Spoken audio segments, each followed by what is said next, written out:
Welcome to the enchanting world of Emily in Paris. Join us as we recap second season. Emily is confused after her affair with Gabriel and her friendship with his now ex-girlfriend Camille.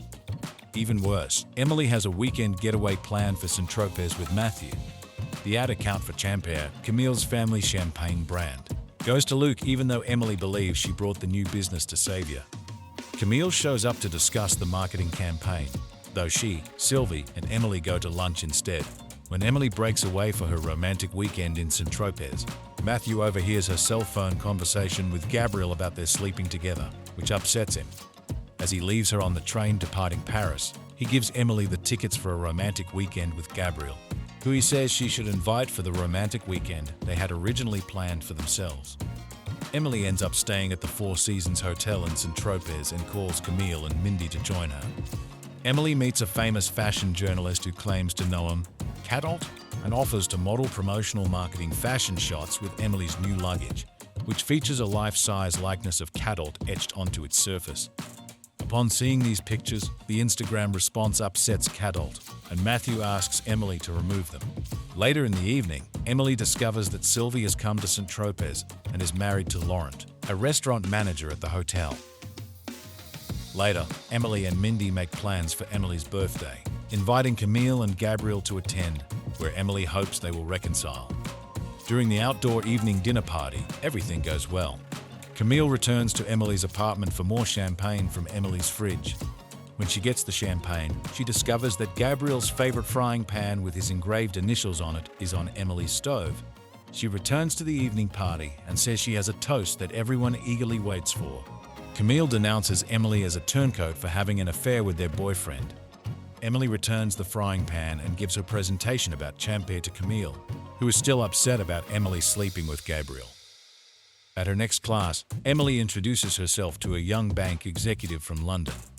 Suddenly, Camille is willing to leave the past behind as long as Emily stays away from Gabriel, sharing a manipulative pinky swear. Londoner Alfie hates Paris and the fakeness of Parisian life, while Emily is enchanted by it.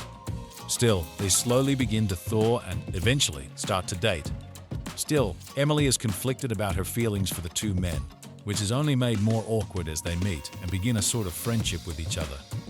About midway through the season, Madeleine re-emerges 6 months pregnant, ready to enforce the Gilbert Group's policies. As she attempts to connect with Sylvie, issues quickly arise for both of these strong women about how things should be done at Savoir, putting Emily in an incredibly awkward position as she's torn between her bosses who expect very different things.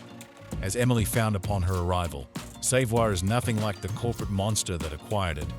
Madeleine's look at the financials shows their biggest client Antoine's fee hasn't changed despite his business growing tenfold since he first hired the firm, which Madeleine is ready to change. Still, Madeleine goes around her to confront Antoine about raising the fee at a party for his perfumery. Antoine walks away, but his wife informs Madeleine of the real reason his fee with Savoir is so low. Antoine and Sylvie's now ended affair. However, Pierre Cadot, as his relationship with Savoir is threatened by Madeleine's actions. Upon Pierre's nemesis Gregor having a meltdown about an upcoming fashion show and his marketing team quitting, Madeleine demands that Savoir get Gregory to hire them. But when Sylvie warns Madeleine about this upsetting Pierre, she condescendingly informs Sylvie that a client should not keep them from hiring another potential client.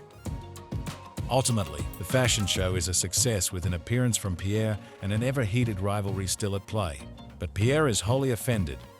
He confronts Madeleine about her American ways of handling things, deciding to leave Savoir because they do not share the same values, blaming Sylvie, and rightfully so. Madeleine attempts to bring her to Chicago for a performance review, but Sylvie resigns, as does the rest of the Savoir team. So, it's just Madeleine and Emily left to rebuild Savoir from the ground up, leaving Emily in a lurch.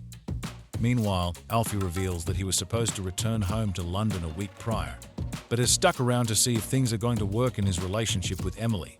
He doesn't want to give it up, offering the idea of a long-distance relationship when he does, inevitably, return home. In a talk with Mindy, Emily subconsciously admits she is in love with Gabriel, and her choice between the men seems clear. She runs to Gabriel to tell him the truth and finally be together, only to find that he and Camille are back together. They're moving in together. Where does this leave her relationship with Alfie? Thankfully, though, Emily has another job offer on the table. Sylvie has gotten her shares of Laurent G and some Tropez paid out and has decided to open her own firm. They've already gotten Pierre, Gregory, and several other clients to agree to hire them once the business is up and running. However, Gregory only agreed if Emily would join and head his account, giving Sylvie the perfect opportunity to admit she is impressed by Emily's fantastic work and that she would be a great asset to have.